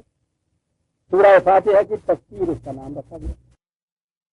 تو ساری تفسیر میں ایک ہی چیز ہے جس کو پریچ کیا گیا ہے, جس کا پراپیگنڈا کیا گیا, اور وہ یہ ہے کہ عالمگیر سچائیاں تمام مذاہب میں یکساں طور پہ پائی جاتی ہیں. اسلام کہتا ہے کہ اگر ہر مذہب کا پیراؤ اپنے اپنے مذہب کی سچائی کو لے اور اس سے کار بند ہو جائے تو اسلام کہتا ہے میرا کام ہو گیا, گاندھی جی کا کام ہو گیا. یہ تھی وہ تفسیر قرآن کی جو یہ لکھی گئی اس دور میں. اور اس کا چرچا پوچھو نہیں, یعنی مسلمانوں کے یہاں تو ابوالکلام آزاد کا چرچا. کانگریس نے اس کو ترجمے کرائے اپنی زبانوں کے اندر. باقی زبانوں کا مجھے پتا نہیں, گجراتی کا مطلب کہ مجھے پتا, دیکھا تھا نا میں نے سب. کانگریس کے خرچ کے اوپر اس کی عام ملک کے اندر تشہیر کی گئی. عالمگیر سچائیاں تمام مذاہب میں یکساں طور پہ پائی جاتی ہیں. آپ دیکھیں گے یہ ایک فکرہ جو تھا گرمی میں مسلمان نہیں تھا. چلا دھاک بیٹھی ہوئی تھی ابوالکلام آزاد کی, کسی کو ضرورت نہیں تھی اس کے خلاف ایک لفظ بھی لکھتا تھا, ڈرتے. بڑی تعریف ہوئی ان کی اس تفسیر کی ساتھ. پھر اس میں کے لیے معافی چاہتا ہوں کہ اس کے بغیر چارہ نہیں ہے. عزیزہ نے من دفتر میں ملازم تھا, معرف سب سے بڑا پرچہ دینی نکلا تھا, اب بھی نکلتا ہے. اعظم گڑھ سے سید سلیمان ندوی جس کے ایڈیٹر تھے, سید سلیمان ندوی نے اپنے قلم سے مرحوم, انہوں نے اپنے قلم سے اس تفسیر کے اوپر جو تبصرہ لکھا تو پوچھو نہیں شاندار تھا. یہ سعادت اس وکیل کے حصے میں آئی, سارے ہندوستان میں. میں نے ان کی تفسیر کے اوپر تنقید وہ لکھی, آج تک وہ موجود ہے. ان کے اس نظریے کے قرآن کی روح سے پر پتے اڑا کر اور اسی معرف کے اندر اس کو ٹکوایا. اس نے تہلکہ مچا دیا اس حد تک کہ مولانا آزاد کے سب سے بڑے خلیفہ پنجاب میں مولانا ابراہیم سیالکوٹی, یہاں میر مولانا میر ابراہیم سیالکوٹی, بہت جئی عالم سکھ. انہوں نے پہلے تو مولانا آزاد سے کہا کہ اس کا جواب لکھیے آپ, ہمارا ایمان بھی متزلزل ہو رہا ہے. یہ نہ ہوا تو وہ ایک ڈیپوٹیشن لے کے ان کے پاس پہنچے, اس کا جواب دینا ہوگا آپ. وہ آزاد سے وہ ان کا انداز ہی اور ہوتا تھا. بہرحال میں کیا یہ رہا تھا کہ یہ تھی وہ سب سے بڑی سازش. اللہ کا شکر ہے میں نے اس کی وہاں بنیاد رکھی تو یہ ایک مقالہ میرا پھر اتنا اس نے بھی اپنے نشر و شائع کی چیز حاصل کی. مجھ میں تو اتنی توفیق نہیں تھی, میں تو دفتر میں کلرک تھا. بڑا عام ہوا جب پھر طلوع اسلام نکلا تو پھر تو پوچھو نہیں ہم نے پھر کتنا اس کو عام کیا. تو یہ جو بڑھتا ہوا سیلاب چلا آ رہا تھا دین کے خلاف, اتنی بڑی سازش کہ عالمگیر سچائیاں تمام مذاہب میں یکساں پائی جاتی ہیں. تو کسی کو کیا ضرورت ہے کہ وہ پھر ہندو مت چھوڑ کے ادھر آئے, یا یہ پھر آپ کے مدرسوں میں یہ تعلیم دی جائے کہ وہ سچائیاں صرف اسلام کے اندر ہیں, کہیں اور نہیں ہیں. پہلے اس نے یہ تفسیر لکھائی, اس کے بعد واردہ کی تعلیمی سکیم جاری کی کہ نصاب سارے ہندوستان کے بچوں کا ایک ہونا چاہیے, ہندو اور مسلمانوں کا, اور اس نصاب میں یہ تفسیر داخل ہونی چاہیے. میں پہلے کہہ چکا ہوں کہ کس طرح سے پھر طلوع اسلام نے اس کی مخالفت کی. میں نے جو لکھا ابوالکلام آزاد سے تو لکھا سوراجی اسلام, اور اس پہ لکھا واردہ کی تعلیمی اسکیم. جن کے پاس فائل ہیں اس زمانے کے وہ آج بھی دیکھ سکتے ہیں اس میں. اور پھر جو اس کو پھیلایا ہے ہندوستان کے اندر, اللہ تعالیٰ کی نصرت شامل حال. اس نئی تعلیم کا نصاب بھی بن گیا ہوا تھا. آپ حیران ہوں گے کہ اسے سمندر میں ڈبونا پڑا ہے. بہرحال بات میں یہ کہہ رہا تھا کہ یہ بہت بڑی ایک سازش اس طرف لانے کی کہ صاحب یہ تو بڑی تنگ نظری ہے, کہا جائے کہ صاحب وہ اسلامی کے اندر ہے, یا یہ چیز ہے کہ رسول اللہ کے بعد ٹھیک ہے نبی تو نہیں آ سکتا صاحب, اس کی طرف سے یہ معمور من اللہ آئیں گے, مجدد آئیں گے, اور وہ آئے گا اور یہ آئے گا, خدا ان کے ذریعے سے کلام کر کے یہ اپنی پہلی کلام جو ہے معاذ اللہ اس کی غلطیاں درست کرے گا, اس میں اضافے کرے گا. مینا سزت خدا ہے. اس کا توڑ علیزہ میں صرف یہ ہے کہ قرآن پہ آپ ایمان لائیے اور یہ ایمان رکھیے کہ کوئی کتنی سی بڑی شخصیت کیوں نہ ہو, انبیاء اکرام علیہ السلام کے متعلق ایمان ہے کہ وہ معصوم ہوتے تھے, غلطی نہیں. کتنی بڑی شخصیت کیوں نہ ہو, اس کی طرف سے کوئی ایسی بات جو قرآن کے خلاف ہے اگر منسوخ کی جاتی ہے, احتراماً کہیے کہ ہم سمجھتے ہیں کہ انہوں نے یہ نہیں کہا ہوگا. اصراراً اگر کہا جائے کہ انہوں نے کہا ہے اور یا خود کہیے کہ یہ قرآن کے خلاف ہے, تم غلطی کر رہے ہو, گمراہی پہ پڑے ہوئے, ہم نہیں ماننے کو تیار. معاملہ صاف ہو جائے گا. وَلَا تُسْأَلُونَ عَمَّا كَانُوا يَعْمَلُونَ, تم سے ہم یہ نہیں پوچھیں گے کہ انہوں نے کیا کیا اور کہا. ہماری کتاب تمہارے پاس ہے. میں تم سب کی طرف نہ انسانی خدا کا رسول ہوں, اس خدا کی طرف جس کی اتھارٹی پوری کائنات میں چھائی ہوئی ہے. اتنے بڑے ایک شہنشاہ عظیم کا میں سمجھا آیا کہے کے لیے دو لفظوں میں بات کر یہ معلوم کرنا چاہتے ہو نا کہ قوموں کی موت اور حیات کس طرح سے ہوتی ہے, یہ بتانے کے لیے آیا ہوں. ہوا یحیی و یمیت, قوموں کی موت و حیات اسی کے قانون کے مطابق ہوتی ہے, یہ کہنے کے لیے. تو خدا نے یہ کہا کہ سن لیا تم نے, فآمنوا باللہ, لہذا یوں خدا پہ ایمان لاؤ, اس خدا پہ جو واحد اتھارٹی ہے, ورسولہ النبی الأمی الذی, اس رسول کے اوپر ایمان لاؤ جس رسول کی اب یہاں خصوصیت دوسری یومن باللہ و کلمات، جو خود سب سے پہلے اس طرح خدا پہ ایمان لاتا ہے اور اس کے کلمات پہ ایمان لاتا ہے۔ دیکھیے یہاں کلام کہہ دیا، کلمہ کہہ دیا، یہی ہے کلمات اللہ۔ اب کلمات اللہ کو جب اس نے کہا وَتَمَّتْ کَلِمَتُ رَبِّکَ، تو پھر کلام خدا کی طرف سے کسی اور کی طرف کیسے آ جائے گی عزیزان ایمان؟ یہ اس کے کلمات پر ایمان لاتا ہے رسول خود، لہذا تم ایمان لاؤ وَاتَّبِعُوهُ، اس کا اتباع کرتے چلے جاؤ۔ یہ اتباع ہے وَاتَّبِعُوا نُورَ الَّذِي أُنزِلَ مَعَهُ، اس مشن کا اتباع کہ جو اس کے ہاتھ میں پکڑی ہوئی ہے، لیے چلا جا رہا ہے، اس کے پیچھے پیچھے چلے جاؤ۔ لَعَلَّكُمْ تَهْتَدُونَ، تاکہ تم سیدھے اپنی منزل مقصود تک پہنچ جاؤ۔ یہ ہے وہ طریق عزیزان ایمان جو قرآن نے بتایا حسنات کی دنیا و حسنات کی آخرہ جو ہے ان کو حاصل کرنے کے لیے، اس کے سوا کوئی اور طریقہ نہیں ہے۔ خدا کی طرف سے آخری پیغام آ گیا، اس پہ عمل کر کے اس کے آخری رسول نے بتا دیا۔ خدا نے جو کچھ نہ انسانی سے کہنا تھا آخری ورتمان مکمل شکل میں قرآن کے اندر دے دیا، اب ضرورت نہیں ہے اس کی۔ اور اسی قرآن نے یہ بتا دیا کہ اس کے رسول نے اس قرآن پر عمل کر کے دین کا نظام کس طرح سے اس نے متشکل کیا تھا، اور اس نے بتا دیا تھا لِيُظْهِرَهُ عَلَى الدِّينِ كُلِّهِ۔ حضور اور نبی اکرم صلی اللہ علیہ وسلم کے بعد خلفائے راشدین کے زمانے میں اس زمانے کے مطابق واقعی یہ نظام غالب آ گیا تھا۔ عرب کی مملکت کے اندر تو یہ دوسرے مذاہب کے ماننے والے متنفس بھی باقی نہیں رہے تھے کہ جائے کہ ان کا کوئی نظام وہاں باقی رہتا، وہاں کی تو یہ صورت تھی۔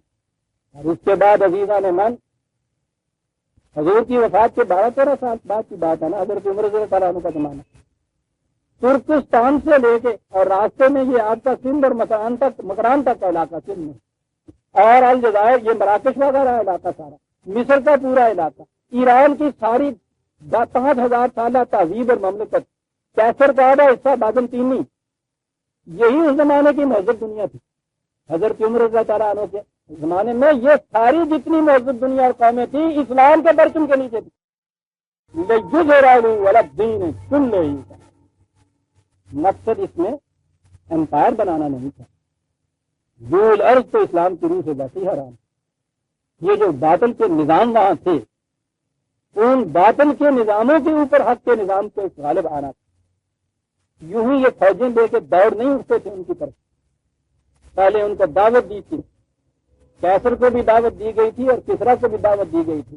اتفاق ہے ہنسنا کہ وہ چٹھیاں کسی طرح سے وہ باہر آ گئی، دو ہی تو فکرے ہیں، کیسر کو بھی یہی لکھا تھا اور کسرا کو بھی یہی لکھا تھا کہ تمہارے ہاں کے محنت کشوں اور مزدوروں کے اوپر جو مظالم ہو رہے ہیں اور ان کی طرف اور ان کی وجہ سے انسانیت جن چکیوں میں پس رہی ہے، ان کا ازالہ خود کر دو، امن میں رہو گے۔ اگر ایسا نہ کرو گے تو انسانیت کو مظلومیت کا تقاضا ہوگا کہ ہم ان کو تمہارے تشدد سے بچا لیں۔ لِيُظْهِرَهُ عَلَى الدِّينِ كُلِّهِ، جب ان کو جا کے محفوظ کر دیا ہے، ان کے علاقے بھی رہنے دیے، ان اقوام کو بھی رہنے دیا، آپ حیران ہوں گے ان کے مذاہب کو بھی اللہ علیہ ہی رہنے دیا۔ کہا کہ مذہب سے تو ہمیں تعلق کوئی نہیں، ہمیں تو اس بادل کے نظام سے تعلق تھی۔ ملوکیت ختم کر دی وہاں سے، مذہبی پیشوائیت وہاں کی ختم کر دی، سرمایہ داری کا نظام ختم کر دیا۔ لِيُظْهِرَهُ عَلَى الدِّينِ كُلِّهِ، یہ تھا مقصد۔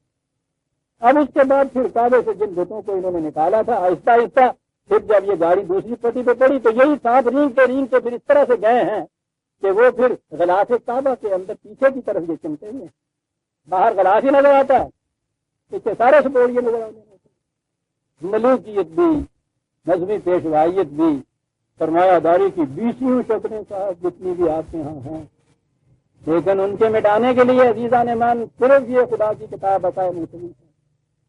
اور راستے میں جتنے اندادم من دون اللہ آئیں گے، جن کے تقدس کے حالے سے یہ تکنیک کے ذریعے کام لیا جاتا ہے کہ آپ باطل کے خلاف کچھ نہ کہیں۔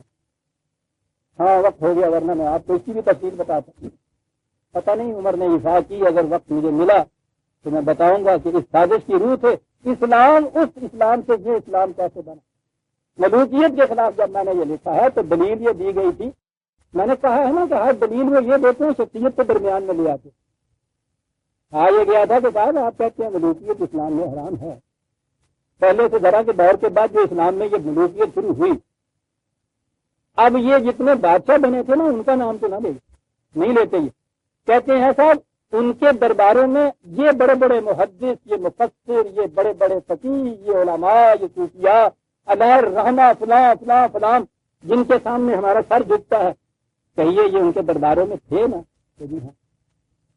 فلاں امام ان کی جامع مسجد میں کھڑے ہو کے خطبہ دیتا تھا نا، اور اس خطبے میں دعا کرتا تھا نا کہ یہ اللہ بنفسہ، ان کے نصرت کی تقویت کی دعائیں مانگتے تھے نا جی.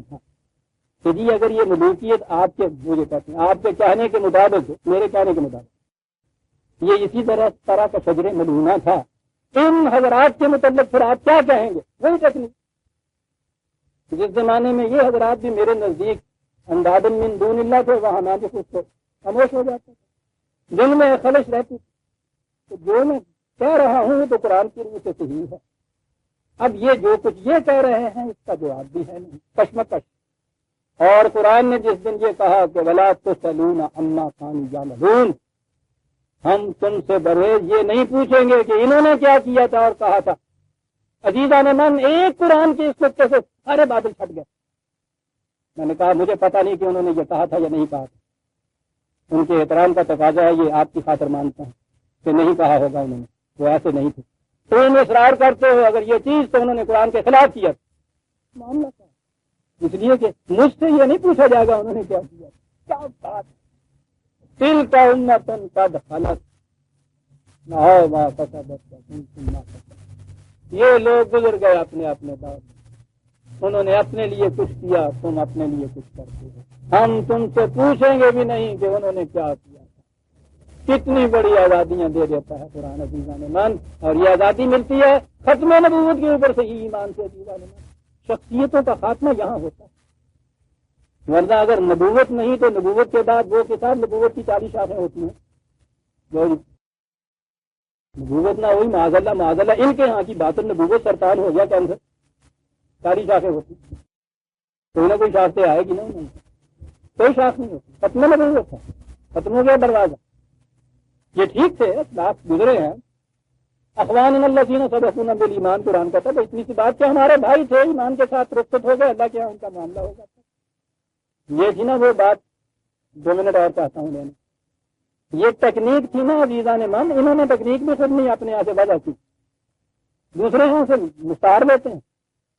جب فرعون کا ناطقہ بند کر دیا خدا کے صاحب ضرب کلیم نے، کہ کیا دلیل ہے تمہارے پاس اس بات کی کہ بنی اسرائیل کی قوم کو تم نے اپنے استبداد کے شکنجے میں جکڑ کے رکھا ہوا؟ میں صرف یہ چاہتا ہوں کہ ان کو یہاں سے لے جاؤں. کوئی دلیل نہیں تھی، سارے بیٹھے ہوئے تھے ان کے یہاں، اہل دربار وزراء ملاک. کہنے لگے موسیٰ بات تمہارے والی بڑی لمبی ہے، یہ تو فرصت میں کروں گا. ایک کھٹک میرے دل میں ہے، تم اتفاق سے آ گئے ہو، بڑا شکریہ تمہارے آنے کا، تم تو بہت بڑے عالم فاضل ہو، کہتے ہو خدا تم سے باتیں کیا کرتا ہے. تو ایک کھٹک آ گئی دل کے اندر، ذرا اس کو دور کر دیجیے. کہا کیا کہتے ہو؟ کہا کہ ہمارے اور یہ جتنے بیٹھے ہیں ہمارے اسلاف جو تھے، اور یہ اسلاف سارے بت پرست، کہو کہ ان کے ساتھ کیا وہاں ہو رہا ہے، جنت میں ہے یا جہنم میں؟ وہی چیز جو بروے سے کہی جاتی ہے. کہیے کہ یہ حضرت امام جو ہے ان کے متعلق کیا خیال ہے آپ کا؟ وہ یہ باطل عقیدہ رکھتے تھے، یہ سچا عقیدہ رکھتے تھے. میں نے کہا ہے نا کہ یہ بھی ان کی اپنی جگہ کرتا نہیں ہے. تقریر میں اپنا دماغ تو رہتا ہی نہیں ہے، کسی اور کی نہیں، فرعون کی بتاؤ مجھ سے. اب آپ سوچیے کہ سارے والے دربار بیٹھے ان کے یہ بزرگ ہیں جن کے متعلق کیا رہا، کوئی انفیوں کے، کوئی شادیوں کے، سوال عجیب کے، سوال طریقے کے بیٹھے ہیں صاحب. کہو ان کے اسلاف کے متعلق کیا کہتے؟ خدا کا نبی تھا، خدا کا رسول تھا، ملا نہیں تھا. اس نے کہا فرعون علم عند اللہ کی کتاب. ان کا معاملہ میرے خدا کے ہیں، ان کے اعمال نامے کے مطابق ہوا. میں تم سے یہ کہتا ہوں بنی اسرائیل کے میرے ساتھ گئی تھی. عزیزان من، یہ تھی تقلید موسوی جس نے مجھے اس سے ابھارا کہ جب بھی مجھے اس مقام کے اوپر یہ آ جاتے ہیں اور کہتے ہیں کہو کیا کہتے ہو، میں کہتا ہوں کہ تل کا امت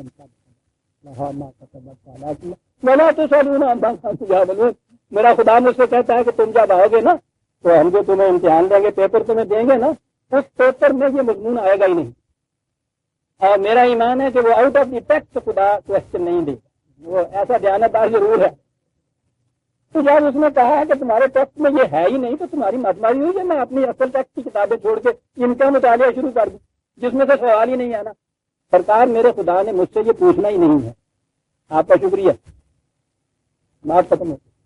یہ ہے عزیزان من ختم نبوت اور قرآن کا یہ اعلان جو ہے، یوں انسان کو ان غلامی کی زنجیروں سے نکال کے آگے لے جاتا ہے، بشرطے کہ وہ پھر یہ جو قرآن کی پابندیاں ہیں ان کو عائد کر دے۔ ورنہ ہوتا یہ ہے کہ وہ ان زنجیروں کو جب توڑتا ہے ہمارے ہاں کا نوجوان، تو قرآن اس کے سامنے نہیں ہوتا، وہ پھر یہ جو ان کے ہاں کے باقی خدا اور رسول کے ایمان کی ہیں ان زنجیروں کو بھی توڑ دیتا ہے۔ یہ ہے عزیزہ نمان جو قرآن نے کہا تھا کہ قل یا ایھا الناس انی رسول اللہ علیکم جمیعا، تمام نوع انسانی کے لیے قیامت تک کے لیے حضور کی رسالت زندہ جاوید ہے۔ جو زمانہ گزرتا ہے اور اجاگر ہوتی چلی جاتی ہے اور درخشندہ ہوتی چلی جاتی ہے کہ ہر باطل کا نظام اپنے نتائج کے اعتبار سے اپنے آپ کو ناکام ثابت کرتا چلا جا رہا ہے، اور اس پس منظر میں قرآن کا نظام خود اجاگر ہوتا چلا جاتا ہے۔ یہ بھی ایک طریقہ ہے اس دین کے نظر ہونے کا۔ عزیزان من 158 آیت جو ہے آج ہم نے ختم کی، بڑا ضروری اعلان۔ ربنا تقبل منا انک انت